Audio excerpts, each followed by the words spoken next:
Hey, what's up, guys? Welcome to an all new episode of Gayside Stories, where the gay shit goes. I am your host, Trilificent. Thank you so much for joining me for another week. Shout out to you. Make sure that you are subscribed to the show wherever you choose to listen. You can listen on Spotify, Apple Podcasts, iHeartRadio, SoundCloud, whatever podcast app you like, or you can go to GaysideStories.com/shows and listen there. All of the shows are uploaded on the website. Remember to use hashtags when you're listening to the show. Use the hashtag GaysidePod. That's GaysidePod. Whenever you live tweet about the show or you're posting on Instagram stories or anything like that. And to help people find shows that are queer led by people of color, use the hashtag pods by QPOC.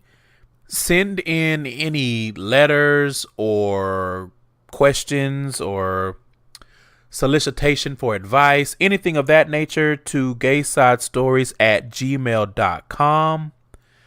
And we're going to keep it short and sweet, and we're going to go ahead and get into the show. Enjoy, you guys. So I have a very special guest on the show this week. I have my new bestie, DeeAsia Ali. She is one half of the Bad and Boozy podcast over on the CSPN. Welcome. Thanks for having me. I'm so excited. I am too. So and I we co-signed a new bestie. listen, because it was like, you know what it felt like? It felt like, what was that one movie? What was it? Step Brothers, when whatever that was that happened, and it was like, did we just become best friends? Yeah. Listen. The funny thing is, I don't hardly ever know movies. Summer always gets me because of that, but I know that one. I know Step Brothers. Yes, Same. we're best friends. Same. I hardly ever know. Like when they do those movie quotes on the read, I'd be lost as hell. I have no clue. I think I've gotten it like once. Maybe once. I don't know. So before we get into everything, I want you to tell my listeners a little bit about your show and what made you get into podcasting. So tell us a little bit about Bad and Boozy. So Bad and Boozy is basically two good girlfriends that met because of the internet and other love for podcasts. And as the name suggests, we're bad and boozy. So we talk about wine. I guess one of our taglines is wine, life, and other liquor-related shenanigans. Like, I like to talk, of course, but like I don't really care about like much of like pop culture and stuff.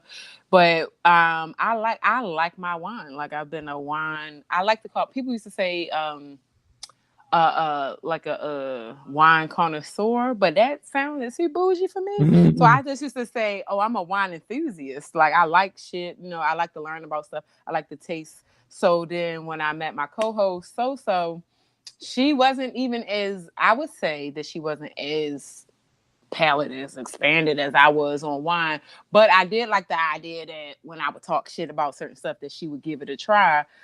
So it was like, let's talk about like a show that's kind of like about wine. But I think how we settled on the title of Bad and Boozy is because we didn't want to kind of like box ourselves into the wine. So that gave us room to like show our personalities, but just like liquor, other stuff. For example, one of our most recent episodes is about like beer and autumn seasonal beers and stuff like that. So yeah, so it makes sense. Like it's literally like one of the things I love. I'm sitting here recording with you right now and looking at, I have hundreds, if not thousands, of corks as decoration, like just around my apartment. So come on, Corky Brewster. Yeah, so I'm trying to find a boo maybe one day so I can do some of the Pinterest ideas I got with these corks, like a little wreath or something. There's a bunch of shit you could do with corks, but I got them like in different display things, or I got like, I don't know, like I got aprons and wine, all kind of wine shit. People buy it for me because like it's literally something I love talking about. So the podcast just made sense. Like not only do I get to talk about the wine I love, but I get to let people know I'm from the hood, from Baltimore. When niggas think about wine, they just think it's this bougie, sophisticated white thing, and I'm proof that it's not. And I wanted to kind of like spread that. Like, oh no, it's just not your cheap the wino shit like Mad Dog or the Cheap Barefoot. Like, it's a whole industry out there. It's stuff that we can learn about. Not only can you learn and drink, like you can be educated, you can you can work in it. And since we've been doing the show, it's so crazy. Like, I've always been interested by myself, just going to stores and going to wine festivals. But even since we've been doing the show, I've been doing that more and meeting women, Black women, sommeliers, and people that like buy the wine for restaurants, and realizing like, oh, like vineyards and like like creating another lane, like there's not enough Black people. So like it's been like a fun way to explore like a hobby that I already had. And since I got the show, it gives me more incentive to go do these things and then come and talk about them on the show, like whether it's wine or liquor. That makes sense. I will say the history of the 40 was a really interesting episode and how it got Black. It just got Black, right? Like, yeah. I was like, what? And I was like, they had Billy D. Williams and he done nigged it up. But that's kind of proof, whether it's wine or other industries, how like white America can use us for certain things and plaster our faces on stuff, but also not like value, like correct us as a consumer or whatever. Before we move on, I will say, so when we were in North Carolina, we went to a winery and we did a wine tasting. Okay, you ain't told me that. And I was like, look at me being bad and boozy. However, I did not get the full effect. I probably didn't get any of the effect, or I got too much of the effect. Okay. Because I had taken too much edible. Oh, okay. I was about to say, where are we going with this? I had a little bit too much of the edible. That definitely before can we impair your tasting experience. So the tasting experience, I was just kind of there to be there, and then it had like this sweet wine, like icy. Okay, do you remember the name of the winery? It's like Chatham Hill, I believe, is what it was. Okay. It was, and so I got a cup of the wine icy, and when I tell you, it was like one of the slushies. Yeah, it was a wine slushy. Oh yeah, those are good. When I tell you, with the powers combined of that edible and that slushy, I was like, I know my ass is too big and fat to not be able to function. I need to get it together because they're not going to be able to carry me to the car. So you had a good experience. It's just a different experience. I damn near had an out of body experience. Those wine slushies are something else. It was so. I had good. some this summer at one of the wineries in Maryland. I hadn't had them in forever, and they are really good. Yeah, it was good. So, yo guys, get into Bad and Boozy. Shout out to So, your co-host. Yes, shout out to her. So, keeping along the same vein, let's play a game. Okay. Not that kind of game. I know it is October, but not that kind of game. We're going to do the Queer Query. Question. So, first question. Could you see yourself married to a white man? Why or why not? So, when I first saw this, I was like, what? So, I think that kind of gave me part of my answer. I'm going to say probably the chances probably would, if I got to go just per yes or no, I'm going to say no. I think the chances are very slim to none. First of all, because men are men, I can barely see myself being married at all. Mm-hmm. So I got to go through a whole nother hoop to be married to a white man. Like, I don't know if my spirit would be ready for such, like, even, I don't know, like white men are weird to me. Like, and honestly, I'm not even going to front. I don't have much experience dating white men. I don't know. I think I'm just not one of the black girls they seek out, or maybe I don't put myself in those social circles and stuff to even encounter one that I might even be romantically interested in. But then even when I go out and I encounter some of the ones that's just like platonic, I'm like, these guys annoy me. So how would I even get to dating them? So I don't know. Married to one seems like a stretch, like a real stretch. Yeah. I'm kind of along the same veins. Like, I've never really seen myself married at all, but I just can't really see myself married to a white man. Like I feel like I would have to go through so many mental gymnastics, and I feel like I would, even if I loved him and I feel like I would be waiting for that extra racist shit to come through. I think waiting for the shoe to drop. I would be waiting, like, so I don't even think I would make it to the marriage, because even if we was dating, I'd be waiting when he gonna say some shit about my hair, like when he gonna say, like, or am I gonna seem like a fat, like, I'm scared. No, yeah, I don't think I want to take the risk. I just can't see it, and I like. Not to say that I couldn't see myself with a white man or like dating a white man, but that would be some like real fucked up shit, because we would be dating for a while and then he would be like, so is we getting married or nah? And I'm gonna be like, or nah. I think the only thing that might help all right, so I feel like you, but what might, I guess, kind of help that would be the fact that, and I think it would help that I don't want children. So I think I would be able to, like, I might, even if I got there, I might be able to consider it, knowing I just had to deal with this person. I barely want kids. I do not want to raise interracial kids with a white guy. I'm not like that. I don't think that I can't see at all. Okay, so since we're being honest, part of me says no, because I feel like I don't want to be another black gay with a white man. And I know I agree. Love is love. Love who you want. Go where the love is. Over the rainbow. Kick Toto. All of that stuff. But I have not done that work to undo that feeling.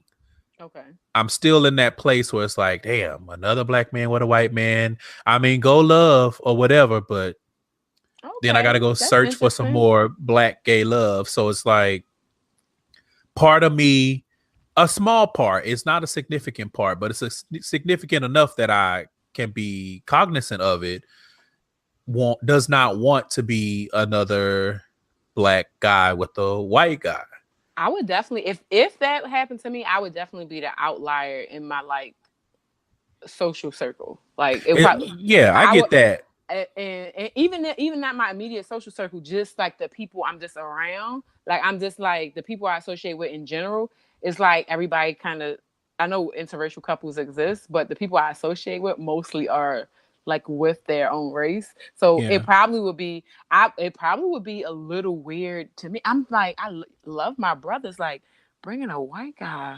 I would really have to think about that. Not that my brothers would kind of like, my brothers roll with whatever I want, but I would have like all those, you got to consider, I consider so much things bringing any guy around, and it's like extra hurdles if it's a white guy. Like, it's not even societal or community for me. It's literally internal. Like, that would be something that I would internally be grappling with, and I have not gotten to the point where I know how to be okay with that. Now, personally, he looked like Bradley Cooper, because I just saw that movie with him and Lady Gaga, and that motherfucker was fine. I mean, even if they fine, like I said, I mean, we might be able to share a bed, but are we going to share a last name? I don't know. No, that's what I'm saying. No, I agree. I don't know about all that. No, if he look like, because I'm not, like I said, I'm not even to the point of dating him. But if I see if a black Bradley Cooper motherfucker trying to howl, I'm like, let me see what this white boy talking about. especially where we are now, because I'm gonna be honest with everybody, my listeners, and y'all may feel me and you may not. But I've gotten to the point where with white gays, y'all are MAGA until proven otherwise. So you know what? I don't blame you. So dating and even just hooking up is pretty much a really no hard for me at this point. It's like the downside of being like quote unquote woke in a way. Yeah. It's like, exhausting. It's cool. It is cool, but it was like I would literally be thinking about that. Like, is he looking at me like the nigga bed wench? Like, I'm scared. Not bed wench. Okay, so I can definitely tell that there's a lot of layers for both of us to peel back on that question. Agreed. Which is why I asked it. When I came up with this question, I said, "Ooh, this gonna be good." Was not prepared, but I was also like, "What?" And I was like, "All right, let me just go with what I feel." Yeah. Okay, next question. If you had creative control over a Vogue cover shoot, what would the theme be?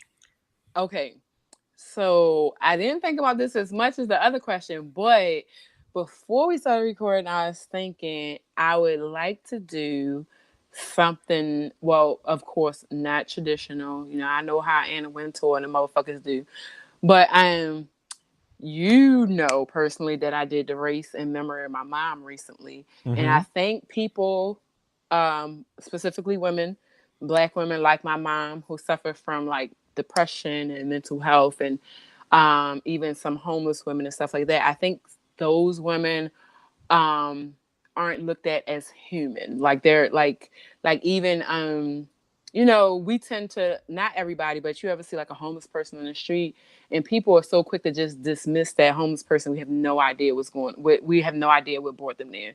The drunk, the quote, the junkie or drug addict, we've seen them portrayed in the movies. We have no idea how those women got there, and we especially hard on the women when they have children because, oh, you know, women's supposed to be these like unrealistic pillars of what is meant to be a woman. So I think I would have a Vogue cover that showed these women as like just human, like naturally pretty women that like they might be fucked up, they might have had child trauma, they might have had abuse, whatever. But most of the time it's a whole story that got them to there. So while you judging this woman for selling this or her hair or maybe sex work or the lights get cut off or doing whatever, like you don't know what got that woman there. And because of my mom, I'm all too familiar with like, okay, these people are people. So I think like so the Marion House that helped my mom kind of like looks at like helps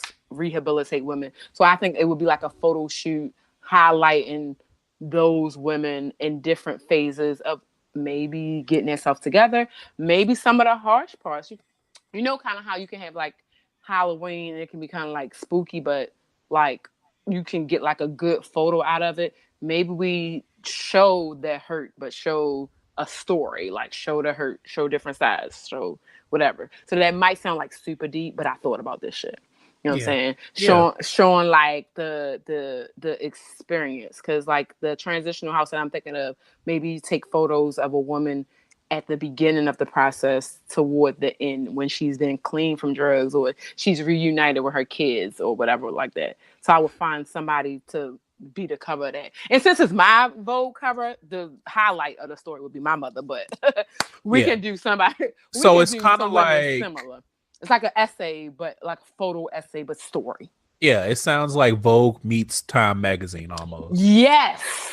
I think my cover would be I'm thinking something different. Something that they probably would never allow.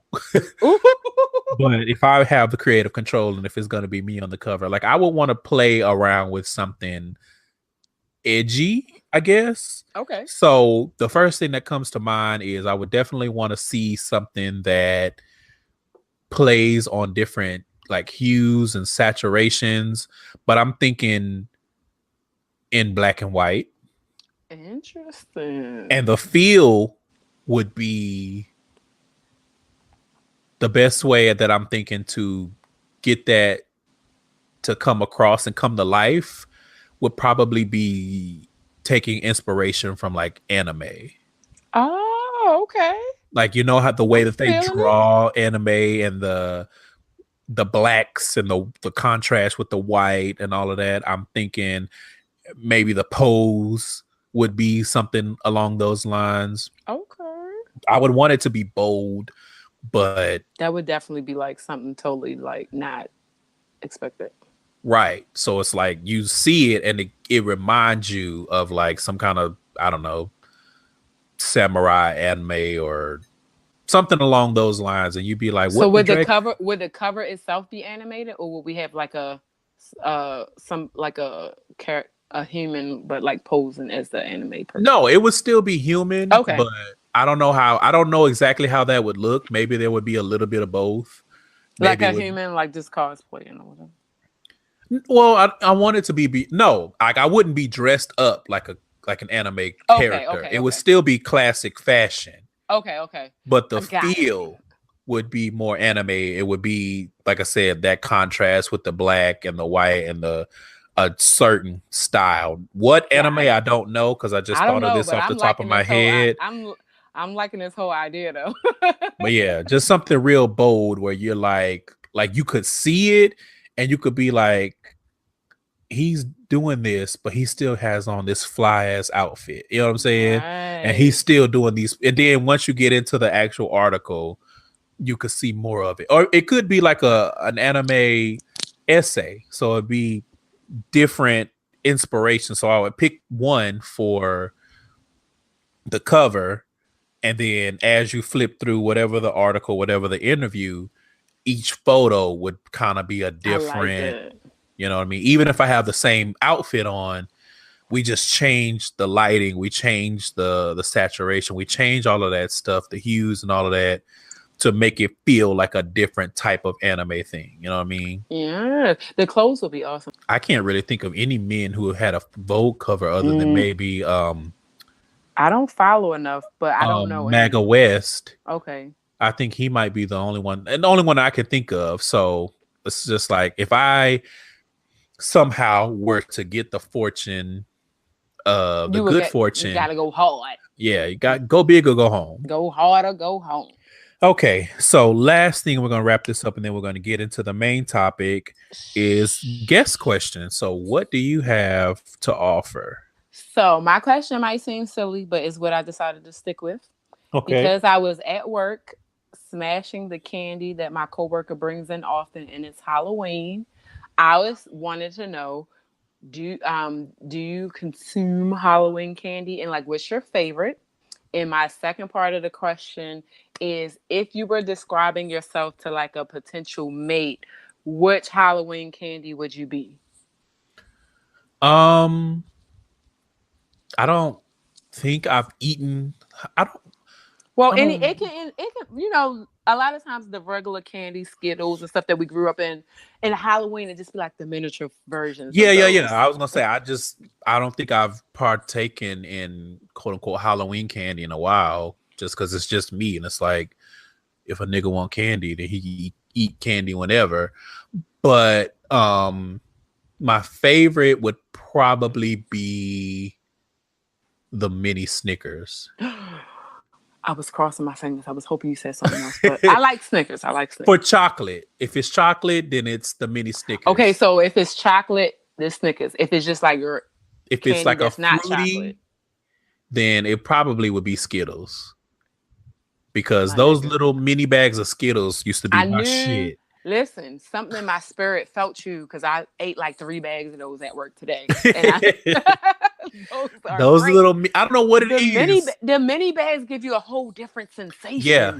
Than a real bag. I think it's because it's so limited. You know you're not gonna get much, and you like, if you're like me, it's like it's just enough that you can empty the whole bag in your hand and put all of it in your mouth at one time. Yes. So Skittles. What's that thing? Taste the rainbow. So what's your slogan? Or what Halloween, what candy would you be? Oh. It depends on what kind of spooky we talking. Okay.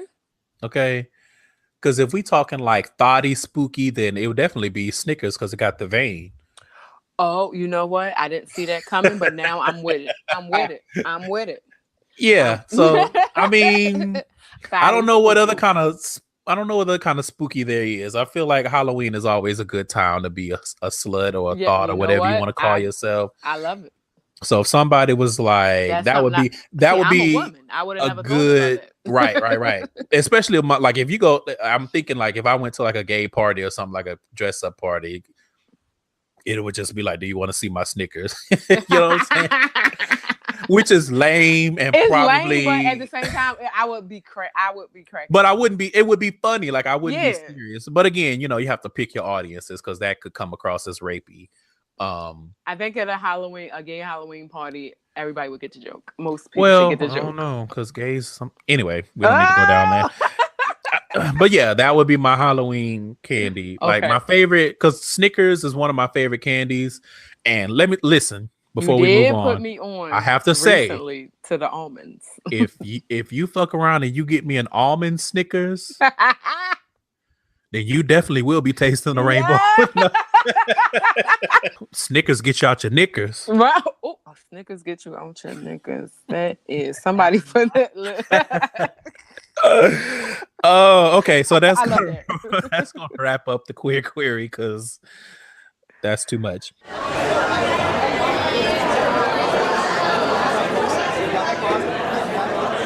For the main topic this week, we're going to talk about the complex relationship between cishet black women and the LGBT community, more specifically, gay black men. Okay. So the reason why I wanted to have you specifically for this conversation is because I know you're a real ally. You know, you support LGBT podcasts and people. I know you have friends, and now we're friends.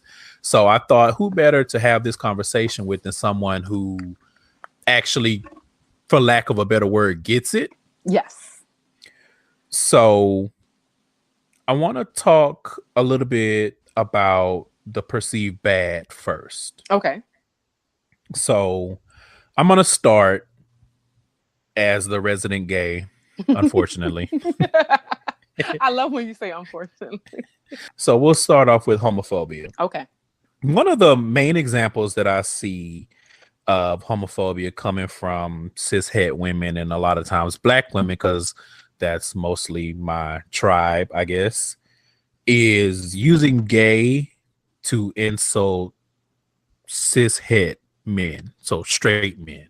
It's always interesting to see women, and for some reason, I know we have this thought, and I don't know where it comes from, but we have this thought that women, maybe because they too are minorities, black women especially, that's another layer of that minority pie or whatever you want to call it, cake.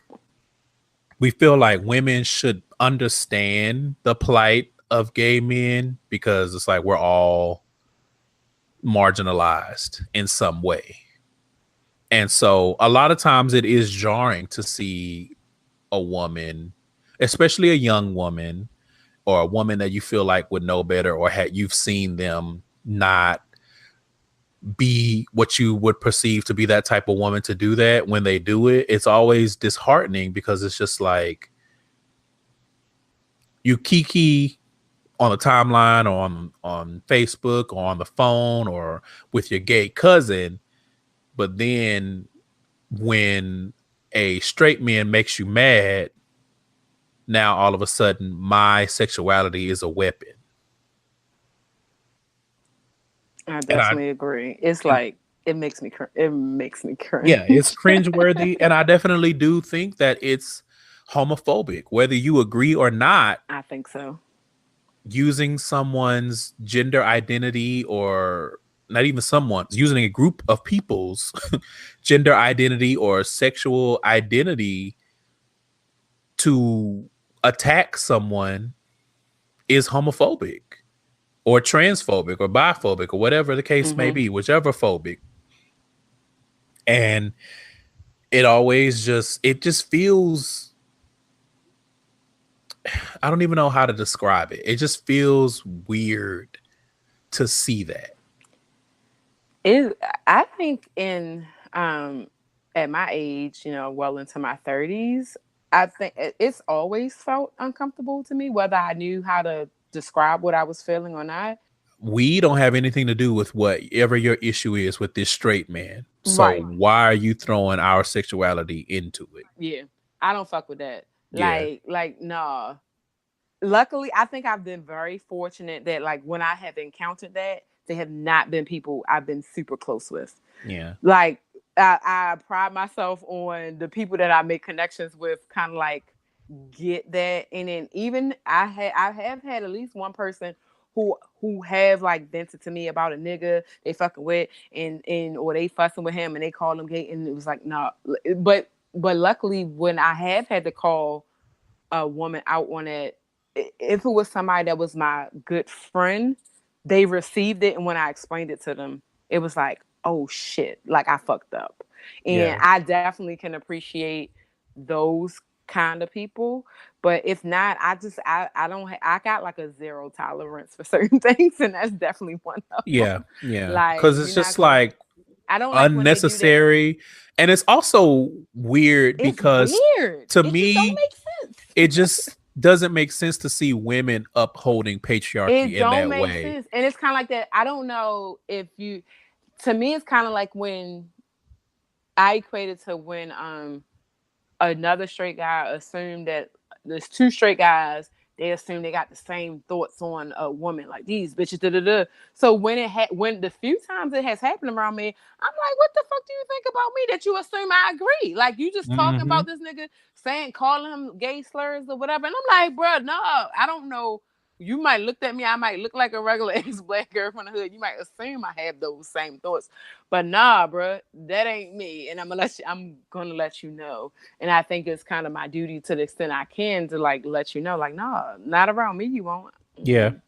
So that's one thing definitely that sticks out to me as far as homophobia. I see that a lot with black women, and I'm not saying it's exclusive to black women, but because that's mostly what I don't want to say consume, but that's mostly what I surround myself. It's been easier for me to correct that in like my younger cousins. Like, I like my girl cousins that's maybe like 5, 6, 7 years younger than me. So now I get to a certain thing and they just flipping. They might not even really realize what they're saying, but since they're my younger cousins, I'm like, bro, like you shouldn't say that. And then when I explain it, because they kind of respect me as a woman and with authority or whatever, they listen. So to me, that's like, all right, that's the least I can do. I can't fight all the battles, but I can correct the ones that I can. If they're gonna listen, they're gonna listen. If not. So another one, and I think you may have touched on it a little bit, this whole idea of agreeing. And I mostly have personally experienced this with older black women, but it's the idea that I don't agree with homosexuality. So I have gay friends, I have employees, or I have family members, and they always seem to make it a point to tell you, I love you, but I don't agree. And it's a funny idea to feel like you're agreeing, like you feel like you have the power to validate or invalidate someone's sexuality, right, based on whether or not you agree with it. And we can get into the whole thing about there's nothing to agree or disagree with, but yeah, that I think that's what has always like troubled me. Like, what the fuck do you mean you don't agree? Yeah, like, I don't understand. It's not a pop quiz where it's like true or like false, right or wrong. Like, what the fuck do you mean? It's like it is what it is. Like, I'm going to exist the way that I exist. So you disagreeing with it, to me, is just a way of saying I don't like it, and to an extent, I don't like you or your kind, quote unquote. Right. So I lump that in with homophobia. It may not be as violent as other forms. It may not be as violent as using it as an insult to someone or things of that nature, but imagine someone. Like, how do you just not agree with my existence? I don't understand. Yeah, that's what I was gonna say. Imagine someone coming to you and being like, "I don't agree with you being a black woman." It's like, huh? Like I exist. I'm black. I'm here. Yeah, I'm here. I'm existing. Like, I'm a whole individual. So there's nothing for you to agree or disagree with. It's not an argument. My existence is not an argument. You're not having a discussion with whatever deity you pray to, and you're trying to make points, and it's not an opinion that you have to back up or defend. Like, my existence is that. It is an existence, and it's not something for you to trivialize by saying, "Oh, I don't agree with it." I agree with that 100%. Because what is there to agree with? Because nobody's like, okay, I suck dick. Nobody's saying you got to be subjected to it. So what do you agree with or disagree with? When I would hear those reactions as I got older, and because I didn't hear as much, like I didn't grow up, I didn't have like that many like gay friends and stuff growing up, but as like I got more, my best friend coming out made me more open and more aware and more conscious to, like what people were saying in the gay community and da da da.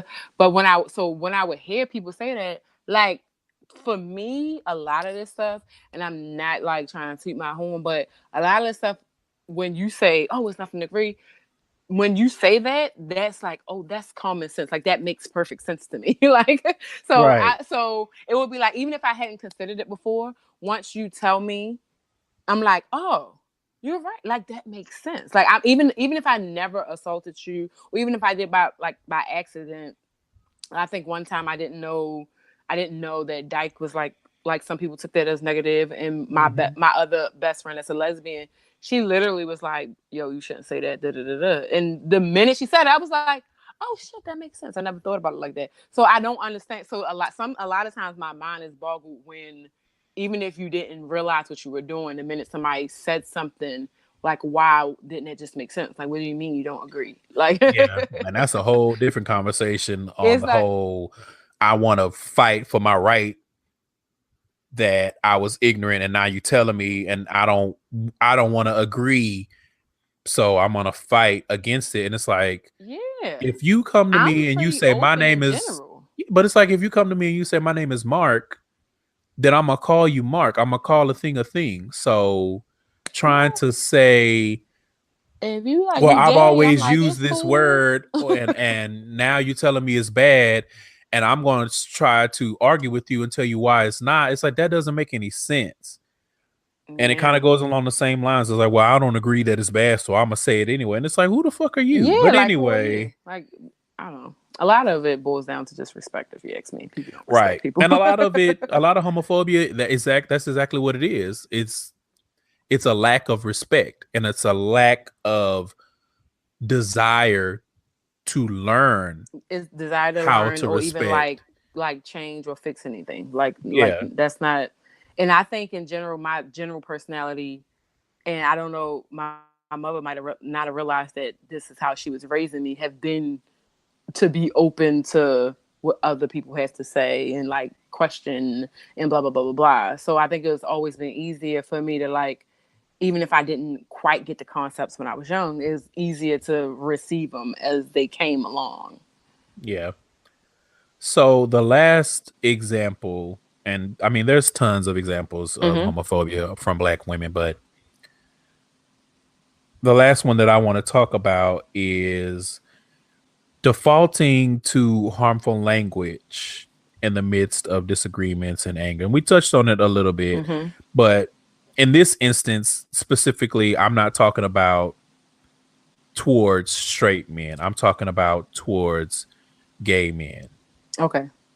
I'm talking about the type of thing where everything is all fine and dandy until there's a disagreement, and then all of a sudden All of a sudden, you like I'm excuse my language, you sissy bitch, or yeah, because all of I've that kind of like, stuff. ugh. Exactly.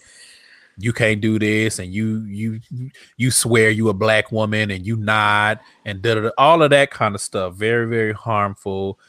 And it's, to me, I've always thought that when you get into disagreements with someone, when someone's angry, when someone is emotional, maybe not even just anger, Mm-hmm. but when someone is emotional in general, that's when you, The truth come out.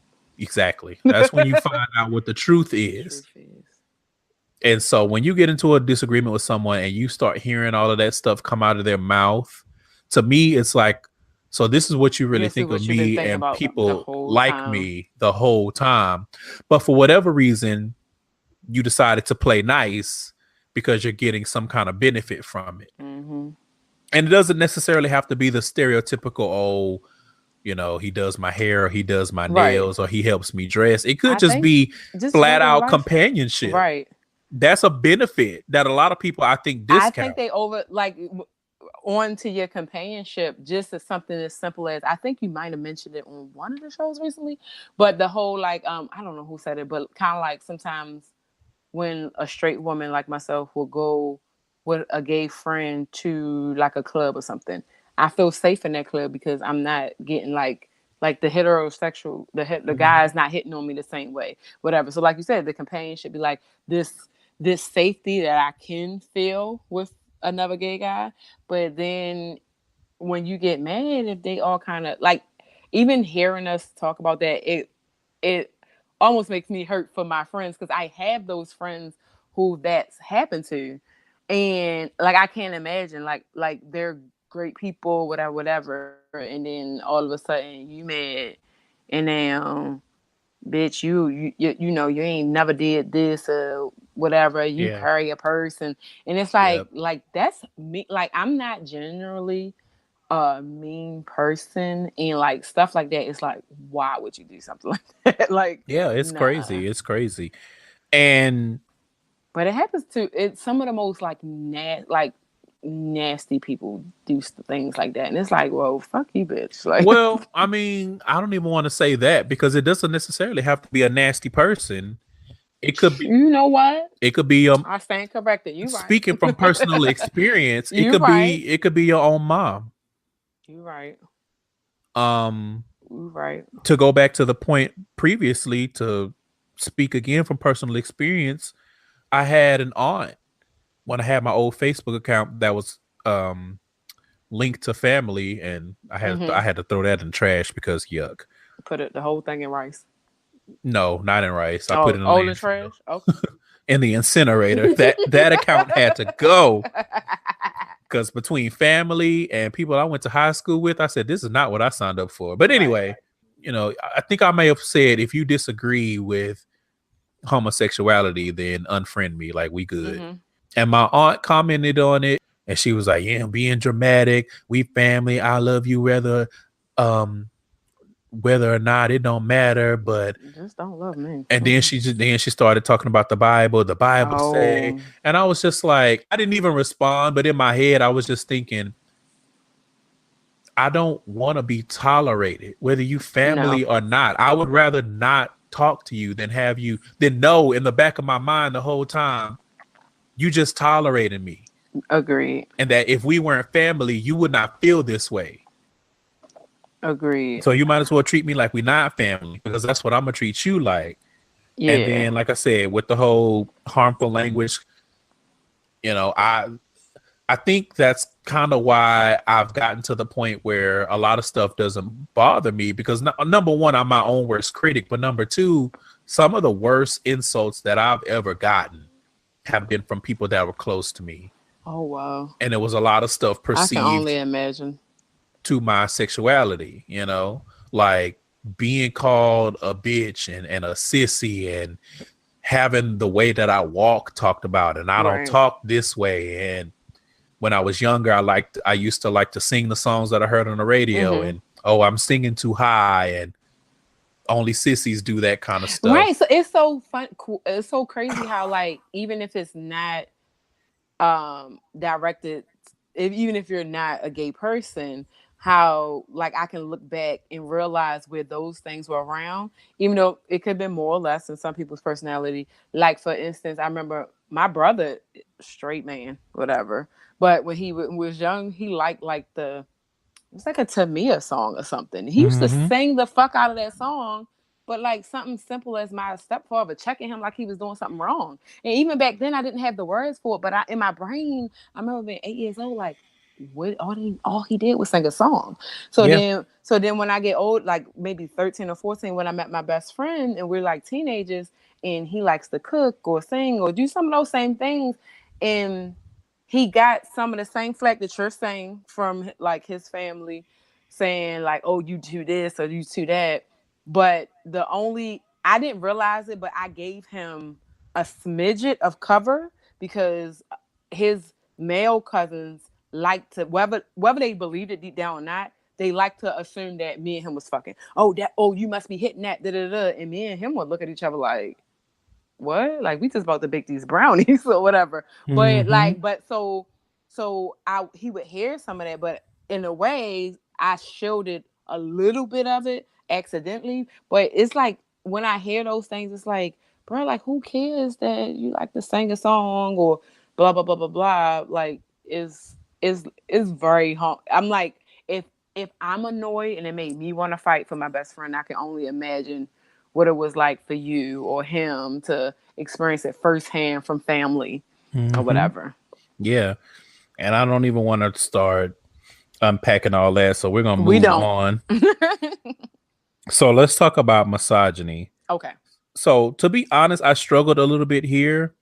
Now, it's not hard for me to identify when gay men are being misogynistic towards women, but I did struggle Do you a see little it that bit often in like your regular life, like, or in my regular life. versus like No, online, but more stuff? so online. In my Okay. regular life, the people that I see or that I have a friendship with or I talk to on a regular basis are typically not like that. It's kind of like everybody just has common sense, which is underrated.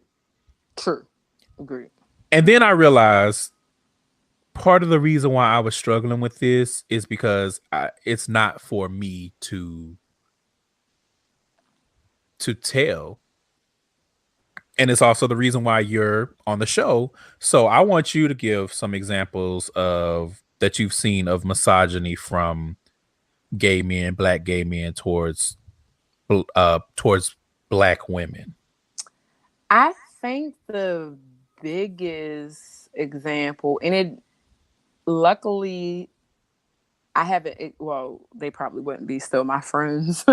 Luckily, it has happened with my gay friends, but just kind of like maybe like hanging around like groups of other gay guys with them is, to me, is normally that extra bit of criticism, and a lot of times it has to do with like that womanhood, or we could be talking about like a regular everyday life situation, like, I don't know, a single mom or a teen mom, and some of those same criticisms that you hear from men about, well, she shouldn't have wore this or she shouldn't have do that. It's like some of the same ass shit that you might think you're in like a safe space with these other marginalized people, but it's not. You still like kind of observing and realizing, oh, the same shit that my brothers and stuff been handed down about what you like, a woman being respectful of herself. Like some gay guys, like they think the exact same thing. Like it's like the extra critique. Yeah. For So no I reason, think no a reason. lot of that is because most gay men are still conditioned, because we are still cisgendered, and a lot of times we try to fit in. I agree with that. 100%. We are conditioned the same way any other man is conditioned. And I think even more so, sometimes it's hard, or it takes longer, if you're lucky, for that person to unlearn that kind of stuff. Because you think about it this way. You So struggling, to me, it's like it's harder to unlearn because you also you unlearning like the misogyny part, but also trying to unlearn that part that's like denying, in some cases, denying your own self.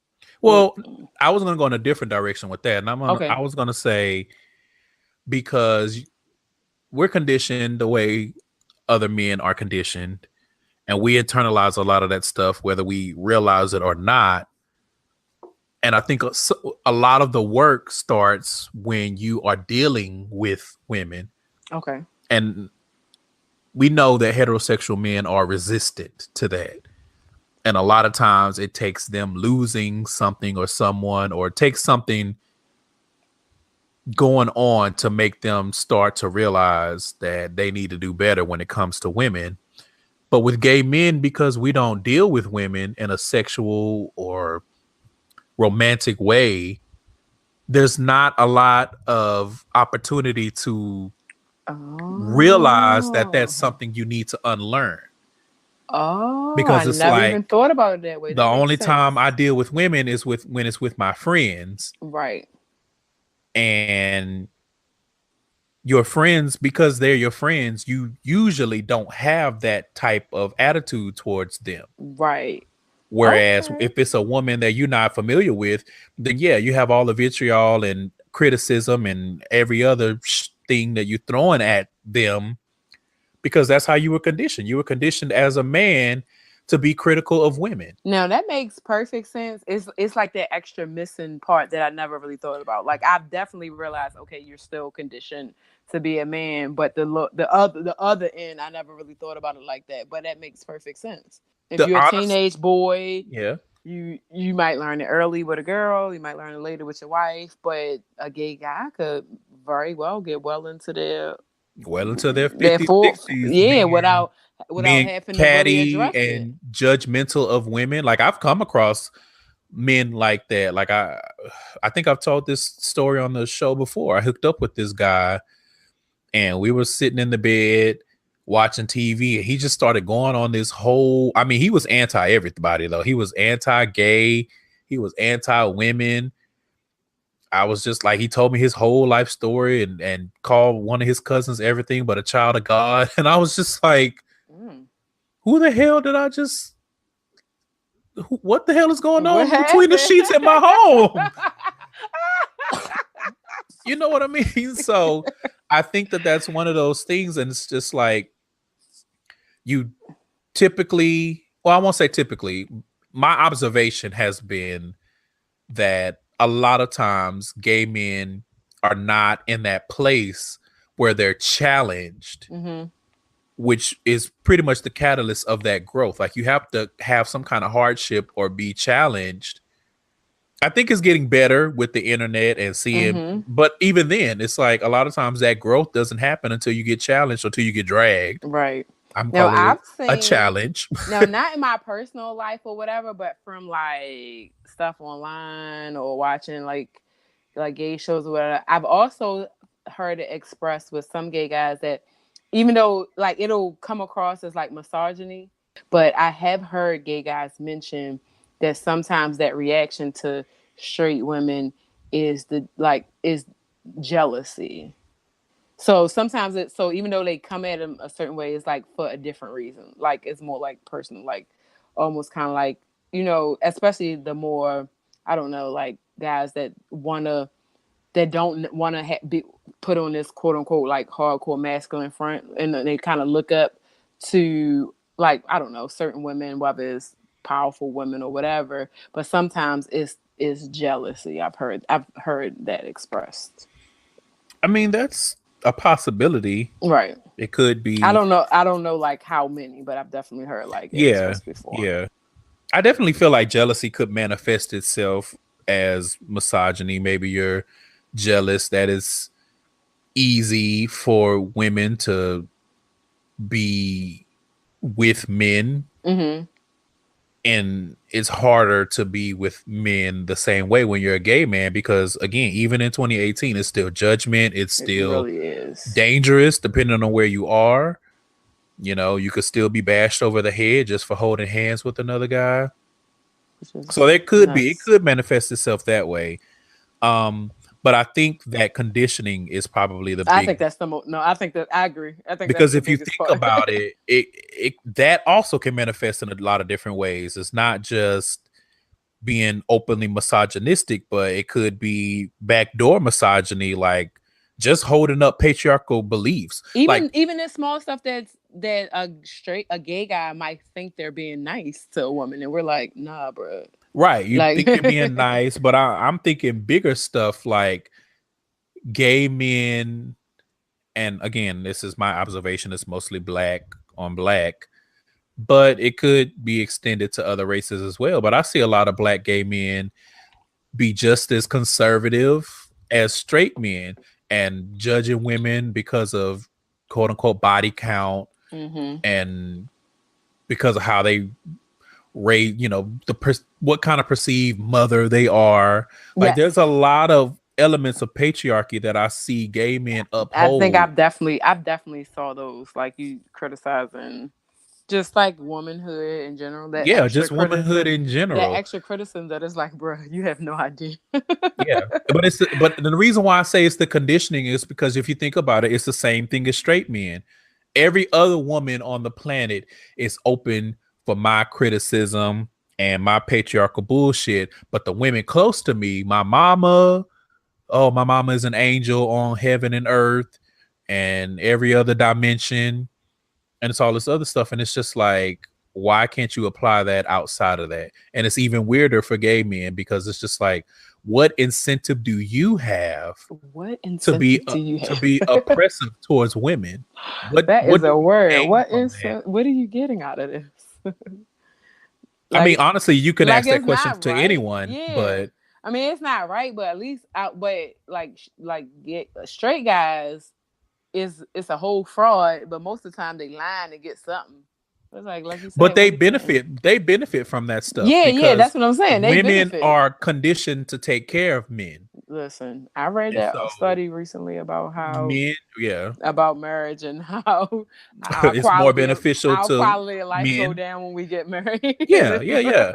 But you think about it that way, because women are conditioned to take care of men and men know that and they take advantage of it. So it makes sense Yeah.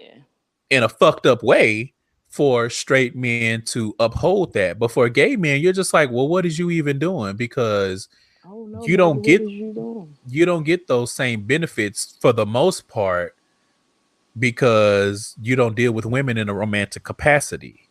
Yeah. I So agree. I think another way it presents itself is the caricatures and just overall disrespect. So what I mean by that is, and you know what, it honestly could go both ways. I think it's homophobic when it comes from women and it's misogynistic when it comes from gay men So two because sides of the same damn coin. they kind of do, you know how they do those caricatures of each other. And so there's black women that feel like a lot of gay men are just parading around acting like they black women, and then Right. there's gay men that feel like black women are parading around acting like they're gay men.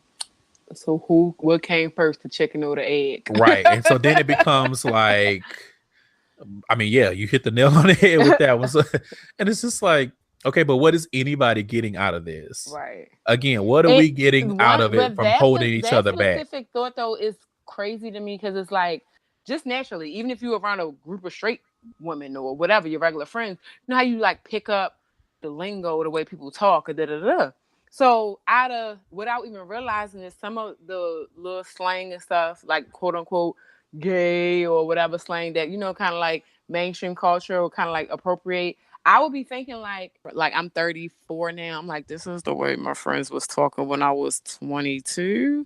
And now it's like some of the most homophobic guys, like you don't even realize where some of the clothes and other stuff came from. So it's like, so sometimes it's a fine line between and I've seen that fine line between kind of like just being part, like me, like kind of being a little bit more part of the culture versus some people who just adopted it and not like trying to like, and like you said, the caricature of the culture. I'm like, cause some straight girls I look at, I'm like, you can tell you don't even have no gay friends. You just trying to like use it because you think it's cool, but don't necessarily have an appreciation for where it came from. And I don't know where to draw the line with that is, but I know sometimes I feel uncomfortable, even though I'm not gay myself. So let's end the conversation talking a little bit about the flip side of it. Okay. The good when it comes to the relationship between black gay men and black cis het women. Allyship. I see a lot of black women standing up for the community. And I see a lot of black gay men standing up for women and holding straight men to the fire for the stuff that they say and starting to hold other gay men to the fire for the things that they say and the thoughts that they have when it comes to black women and their agency. So that's good to see.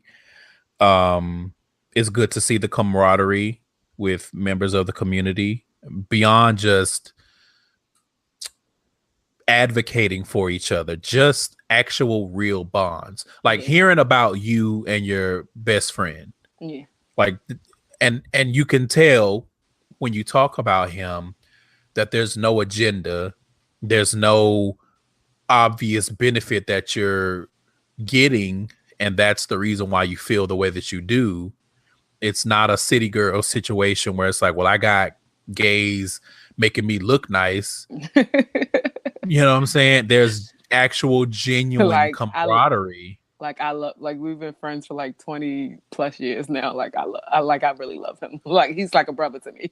Yeah. And I think it's one of those things where it's like when it's time to stand up and fight, a lot of times you're going to see black women first. And then you're probably going to see queer people, queer women probably before you see queer men. But at least more towards the front lines, you'll see that. And then you'll see straight men somewhere. I mean, they'll be peppered in the front lines. But in. Overall, we know straight men it's only normally really them that we're going against. it's usually them either we're going against or that we're advocating for, whether or not they'll do the same for us. Exactly. Whether or not they'll do the same for us.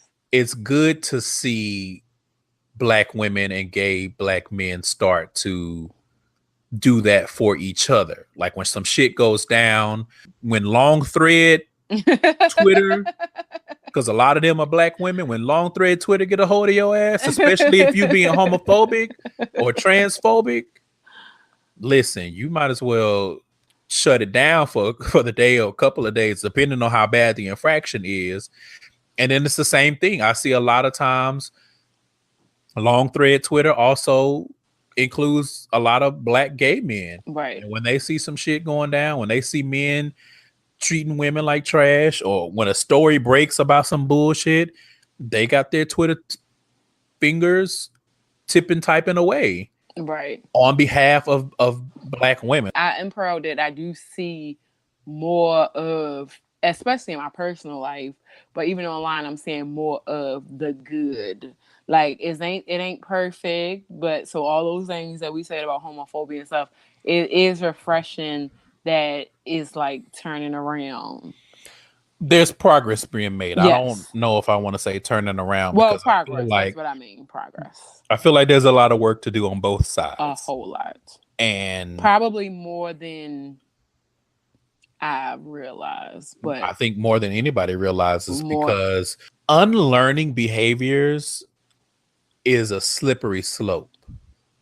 Because it's like once you start identifying things that you need to unlearn, it's like a landslide. Mm-hmm. And you start realizing how much problematic things that you say or thoughts that you have or actions that you've taken, and you really start unlearning a lot of stuff. But it starts within, and I think that there's more progress with women, just depending on how they're socialized, because women are a lot more self-aware than men are on average, in my opinion. And a lot of that I think is because of circumstance and necessity. Whereas gay men, we can kind of get into a pocket where we don't really need to do that work. Or when we need to do work, it's because we need to do work within our community. We need to unlearn homophobia before we can even think about unlearning other stuff. Right. So there's a lot of progress to be made, but a lot of progress has been made. So I just want to say, if you're a black woman listening to this, and if you're a black gay man listening to this, there's not really any reason why we need to be fighting one another.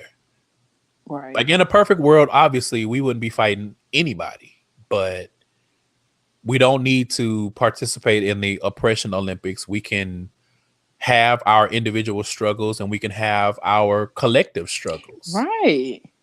And the best way, and probably the only way, to get over those hurdles is together. I'm about to say, you gotta unite like the motherfucking Transformers or some shit. Like, However, However, let me say this.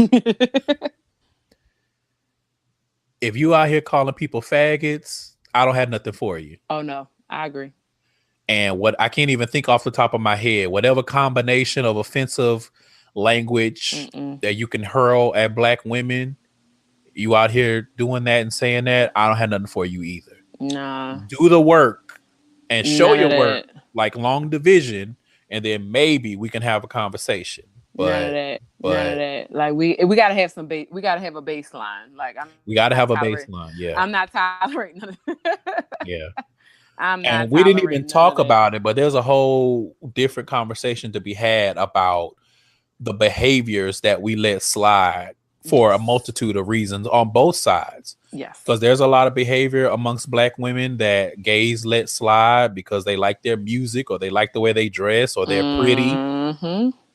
And there's a lot of behavior that women let slide because they feel like I have a man that's on my side when it comes to the gender wars or whatever other reason, a myriad of reasons, I'm sure.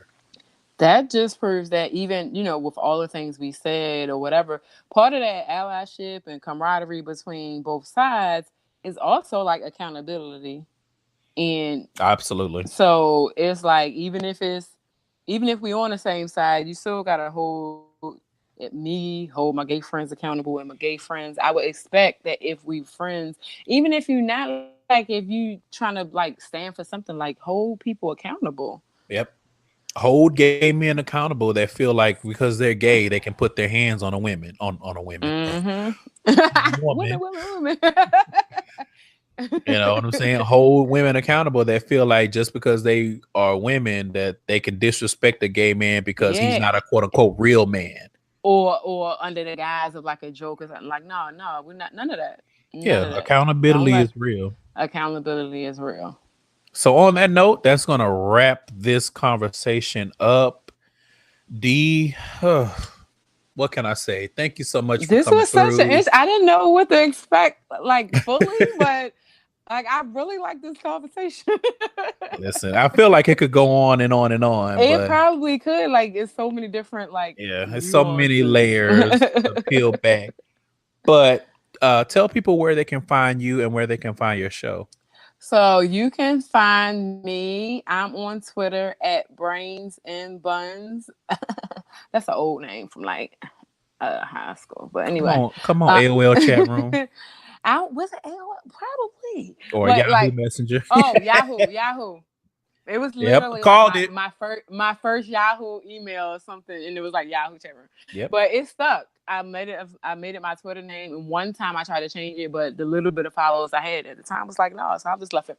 So at Brains and Buns on Twitter, you can find my podcast, Bad and Boozy Podcast, on Twitter at Bad and Boozy Pod, and that's spelled out Bad and Boozy Pod.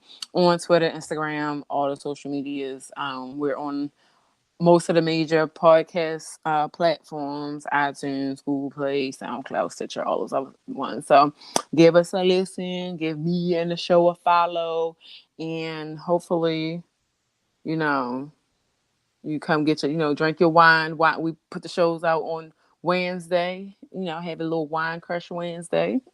And yeah, that's it. All right, you guys. Well, check that out. If you want to learn a little bit about wine, or spirits, because they do talk about we talk about other spirits. Alcoholic beverages. If you got any kind of wine, beer, spirits knowledge, hit us up. You know what I'm saying? We always eager to learn or like entertain other guests and stuff. Or if you just want to hear Black women talk about something a little different, check out. I think a lot of people Bad and Boozy. I think a lot of people actually stay for that because we have a lot of listeners that don't even drink, and they like, or don't even drink wine or some stuff. They're like, we just like the conversation about some shit that y'all like. So yep.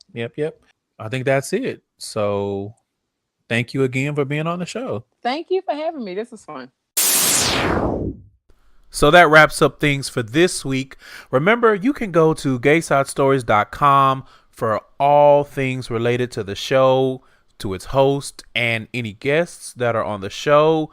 Again, make sure you are sending in your questions, listener letters, anything of that nature to GaysideStories@gmail.com. If you have a little extra time, you like what I'm doing, please go over to Apple Podcasts and leave a 5-star rating. You can also leave a rating or review on Stitcher or anywhere else where you can do that, even on the Facebook page. I want to just say, again, thank you so much for joining me every week. Thank you for listening. Thank you for sharing the show with other people. Shout out to all of the new listeners and the new followers on the Instagram page and on Twitter.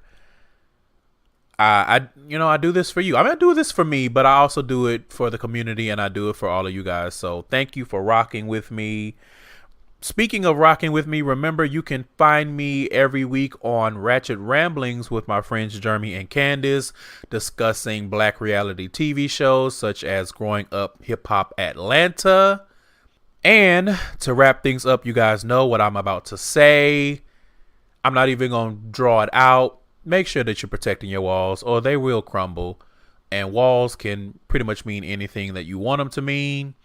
But it is not limited to your vaginal or anal walls. Protect all the walls. And I will see you guys next week.